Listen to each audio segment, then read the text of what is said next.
right, hello wine-drinking people. Today is Wednesday, February 26th. Fresh back from my trip to Napa Valley, and I've declared this week Napa Valley Cabernet Week. That's right. And drank a bunch of them, 225 at the Premier Napa event, which we're going to review that event this week as well. And we've got 8 Cabernets going down at Cafe Maxx on next Wednesday night, the 5th of March. And Cabernet Sauvignon is one of those grapes that it's all about immediate gratification from California. You know, this is a grape varietal that, well, it hasn't been around that long. You're looking at maybe just a couple of hundred years. Some mad scientists in the southwest part of France decided to cross Cabernet Franc, a red grape, with Sauvignon Blanc, a white grape, thus the name Cabernet Sauvignon.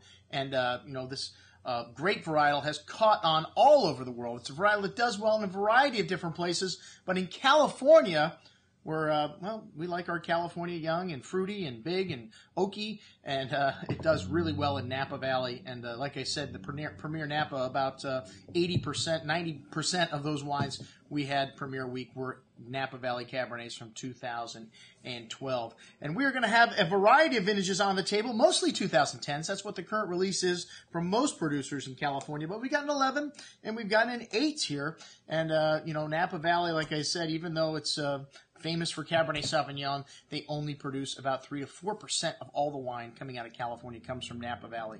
There's other great areas for Cabernet in California. Sonoma, right next door to Napa, produces some pretty damn good Cabernet Sauvignon. So we will have some wines from Sonoma. And then you have Southern California, which they produce some pretty good wines down in Paso Robles.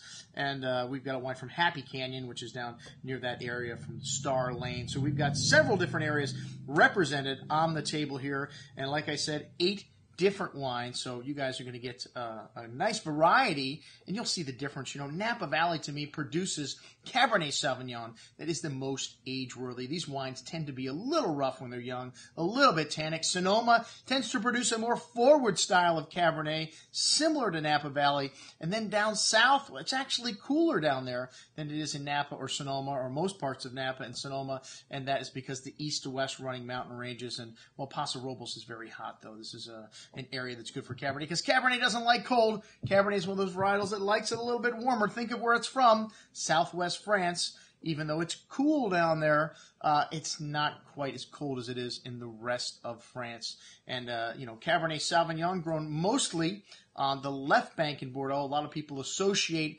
Cabernet with Bordeaux, but they actually grow more Merlot in Bordeaux. And I'll bet a lot of these wines have a little bit of Merlot in them. In California, you only have to put the major varietal on the label. So it's got to be 75% Cabernet Sauvignon so they can blend 25% of anything else in. Usually you'll find Merlot, Cabernet Franc, one of the grapes that they use to make Cabernet Sauvignon, Malbec, a grape that's very popular now in Argentina, and then a Petit Verdot. So those are the 5 main Bordeaux varietals. And, of course, you have Carmenere, which has become famous in Chile. You don't see too much of that in California. But we're going to have a great selection, like I said, of Cabernet Sauvignon on the table at Cafe Maxx on the 5th of March. Check it out. And this tasting always sells out, so if you want to come, you better make your reservations early. I'm your host, Andrew Lamposoni, signing off for the Wine Watch, saying, remember, always drink the good stuff first.